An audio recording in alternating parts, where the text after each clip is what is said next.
All right, I've got my sample loaded. Now, first thing you want to do is turn on the lasers by clicking on this button here. If you're using the 405 nanometer laser for something like DAPI or Hush or something like Alexa 405, you'll want to check this. Otherwise, turn on the white light laser, which will cover you from 470 to 670 nanometers. We'll leave this on 70%. If you increase it higher, it kind of shortens the lifespan. 70% is a good thing. Just leave it. So all you're going to do is hit on, and then you can close it.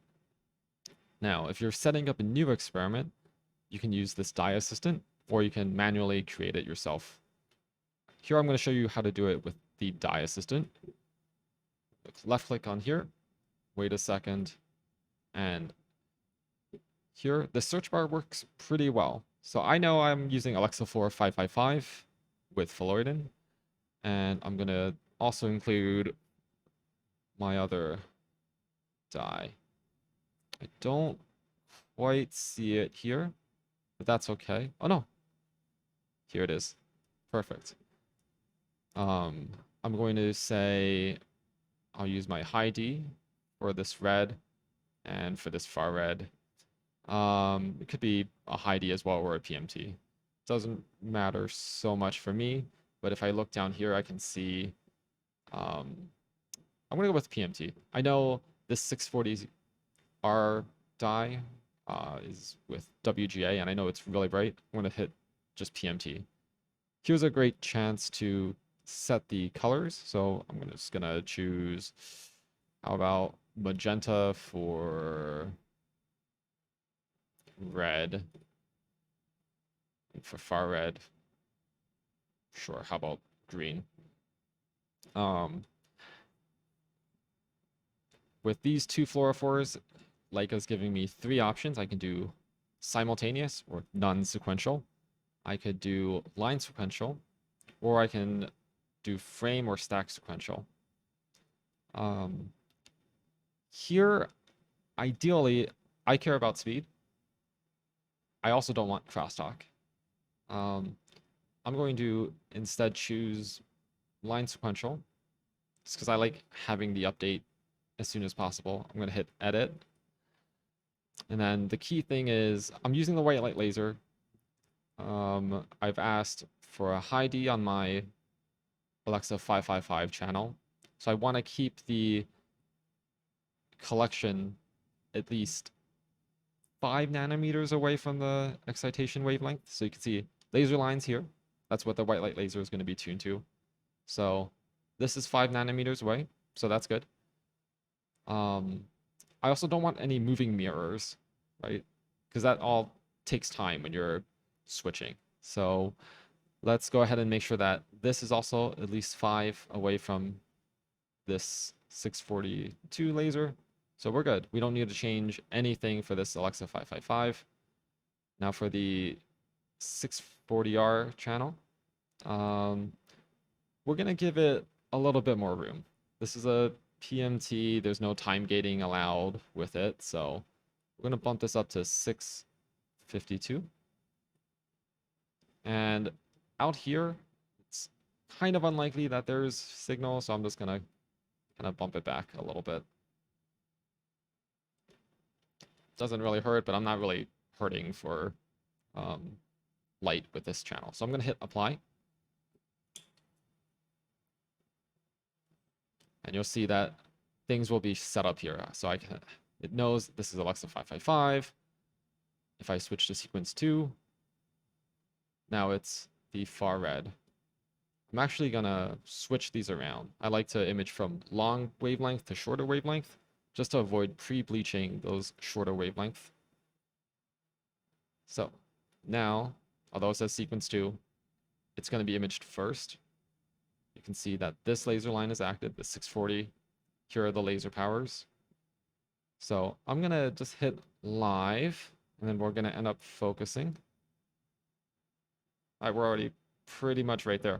So I'll hit stop, because we don't need to unnecessarily bleach the sample. I'm going to scroll wheel in and just kind of inspect this image. So this doesn't look good, right? One trick that Leica does is they have this interpolation going on. So what you see here is not your actual data. If I hit capture and I open this in Fiji, it would look completely different. It would look more like this. So don't get tricked. Make sure when you start LastX, you hit this disable smooth rendering, because this is a very easy way to get tricked. All right. Now we're gonna do things one by one. Let's look at channel 2 only. Here's our Phalloidin channel. So we're going to bring up this histogram because I want to see where my pixel values are. So my cursor is here, but down here, you're going to see what that corresponds to. So if there's a lot of light, it'll be higher in this dark region where there aren't any, where there's no sample or signal. It's going to be lower. So over here, it's 0 and 2 and whatnot, right? It's right over here. Additionally, I'm going to hit log. This way, I can see everything a lot easier. If you wanted to, you could switch this to the over-under exposure. So as it's currently set, anything above this number here will show up as blue, and that is considered saturated. So let me show you what would happen if I bumped up the laser power here. So we're on, let's see, switch to sequence 1. Then if I double the laser power, I expect we're going to see more saturation. So double clicking on here, making sure num lock is enabled, hitting enter. Then I'll hit live again real quick.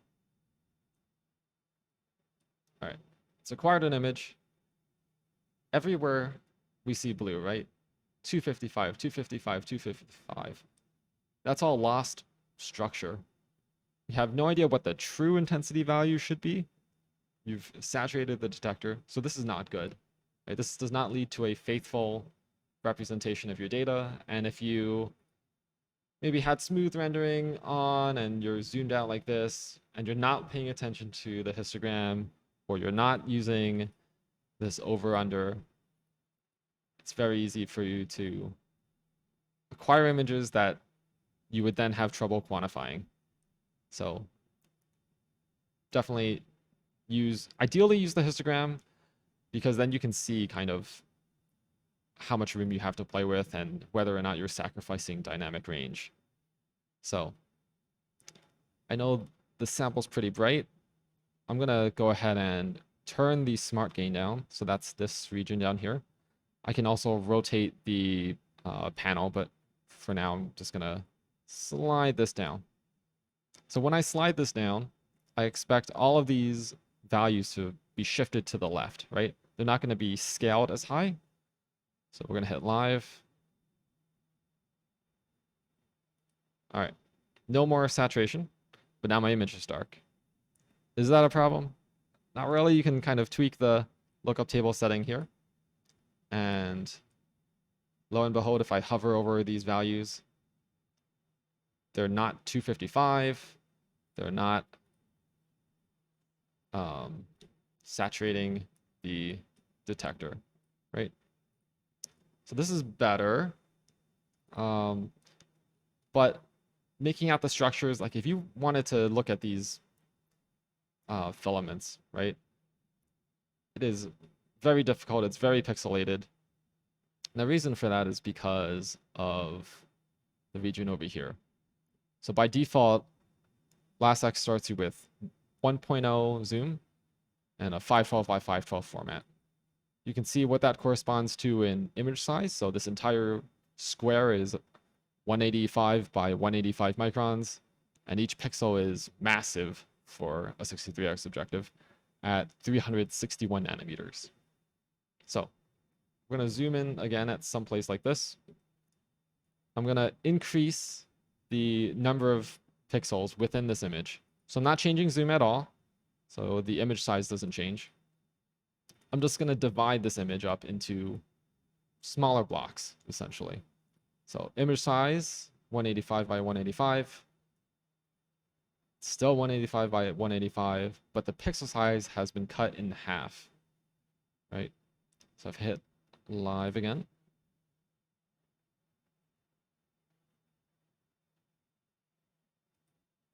It's better. Still sort of pixelated, right? And so you could hit this button and it'll automatically set the number of pixels needed according to what Leica thinks would be a good setting. So if I hit live again, you're going to see what used to be really pixelated down here.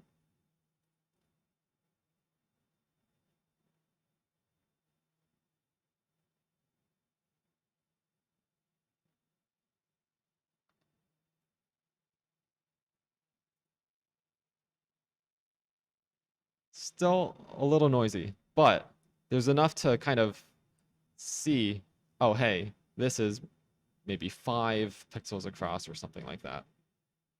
So we've got this noisy image. I wouldn't want to acquire something like this if it was a fixed sample. So let me reposition this slightly. Let me go live.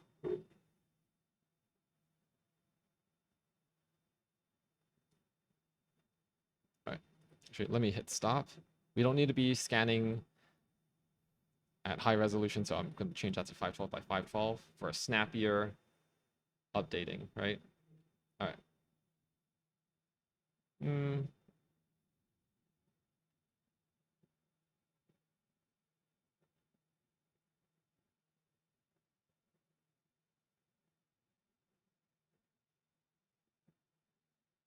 All right, and I've gone too far, maybe.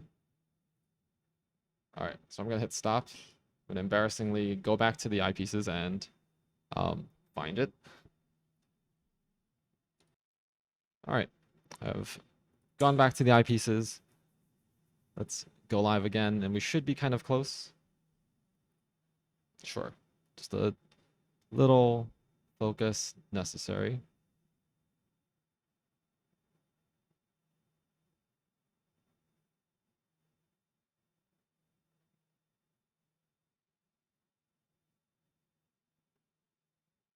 All right, looking good.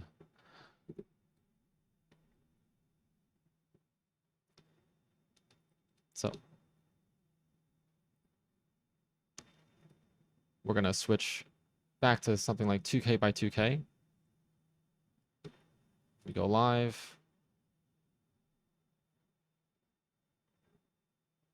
You can watch it scan, of course. All right, once it captures the image, which you'll see because the histogram updates, you can see this is looking pretty good. It's still a little noisy, right? We could collect more light. So the easiest way to do that would be to increase the laser power. So I would expect that we kind of collect twice as much light. I don't think we're going to be in the regime where all of the fluorophores are saturated. So I'm going to hit live again. And I expect the histogram to kind of grow and kind of shift over to the right more.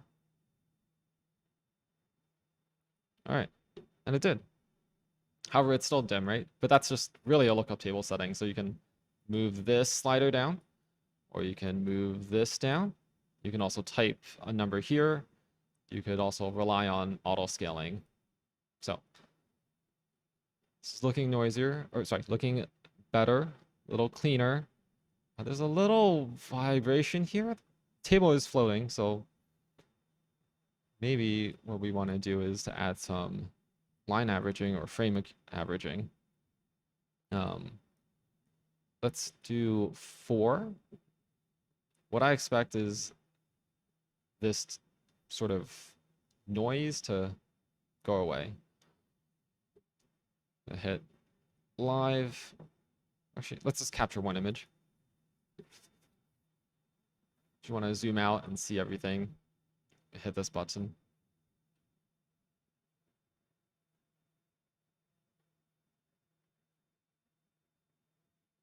because I'm doing frame averaging, you can kind of follow the line as it goes down.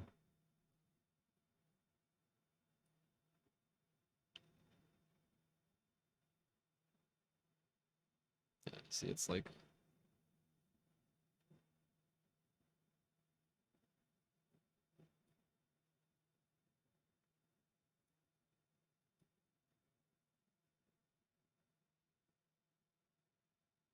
okay. So certainly a less noisy image, looking pretty. If we compare this to, you know, the default at 512 by 512.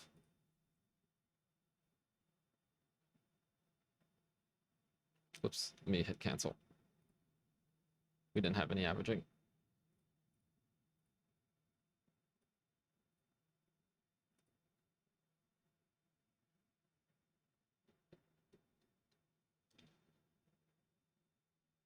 Here's the original default settings. You can see it's very pixelated. With our new, more optimized version,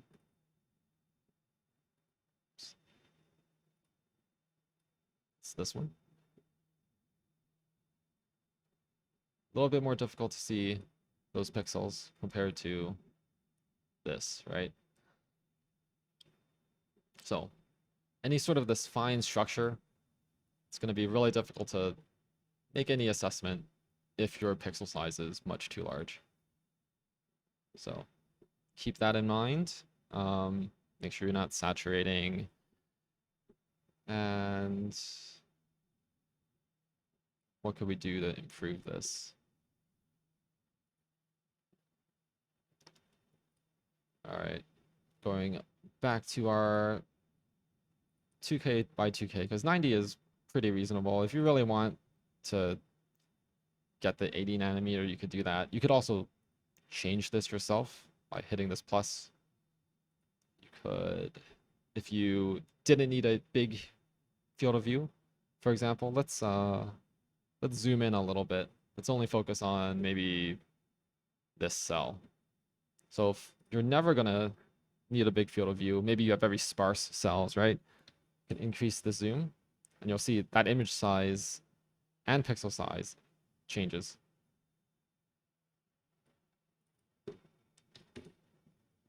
course, now you don't need 2K by 2K to get the same amount of detail. You can hit this button and it'll chop it for you. If we hit live, I'm gonna turn off this auto scale thing.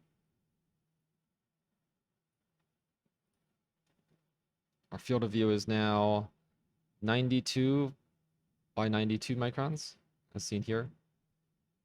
So the other benefit is, right, you have to pay a cost in time for every pixel you want to scan.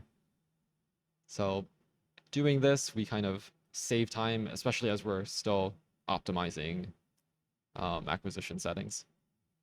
So I suspect that we could get even more light if we go to 5. I expect going from 4 to 5 should still be a linear increase, so we should see about 25% more signal. Hit capture.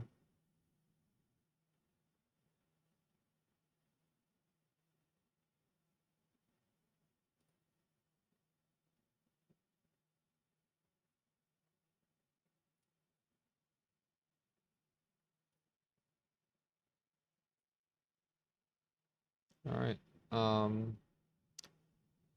So our fluoridin channel looks pretty good. Really, depending on what your needs are, you could increase the gain here a little bit, and that's fine. So let's try 40 for this guy.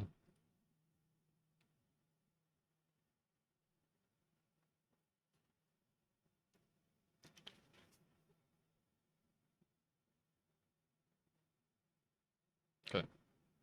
Now what's wrong? Saturation, right? A little bit in these brighter spots. And you see kind of these gaps. So I'm going to turn this back down. We'll go to 20. Live.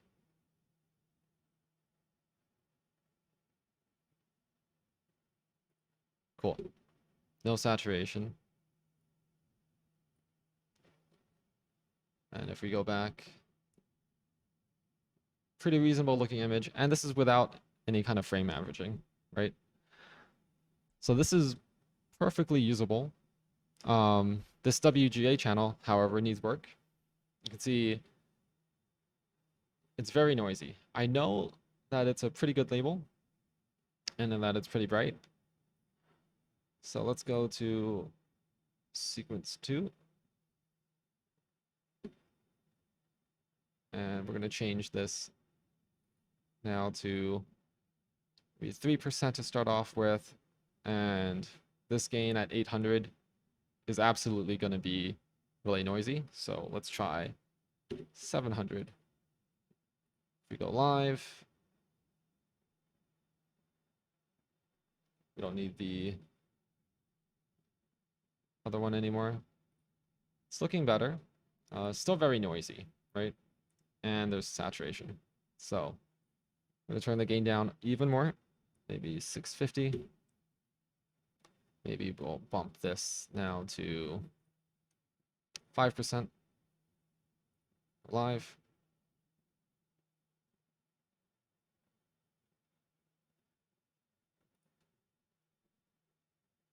It's getting better.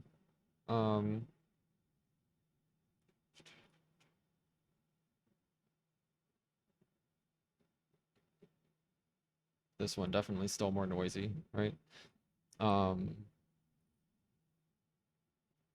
See, we're kind of saturating. Not sure exactly where, so let's see. It's in this spot. Okay.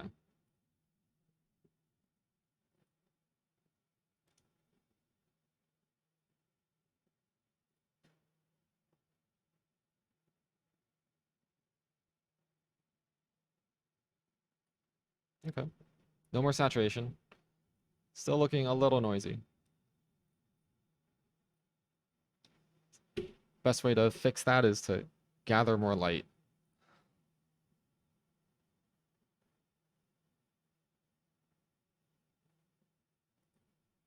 And I know this fluorophore can handle it, so I'm not scared of increasing this laser power.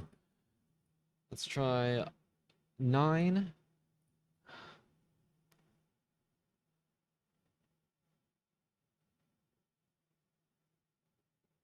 Looking good. Looking good.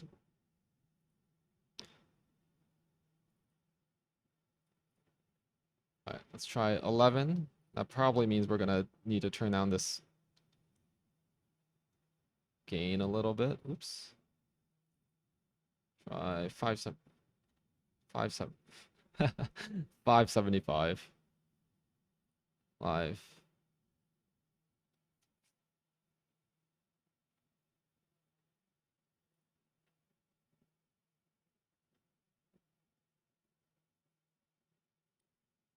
Okay, that looks pretty reasonable.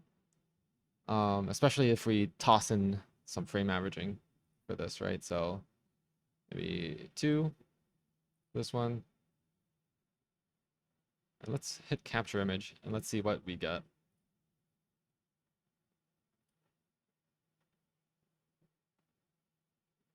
Right. Yeah, it's pretty reasonable. Little noisy still in the far red channel, but depending on what your needs are, it may not matter.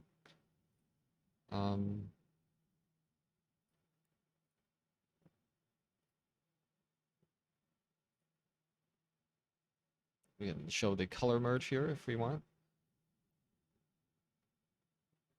Looks pretty reasonable. All right.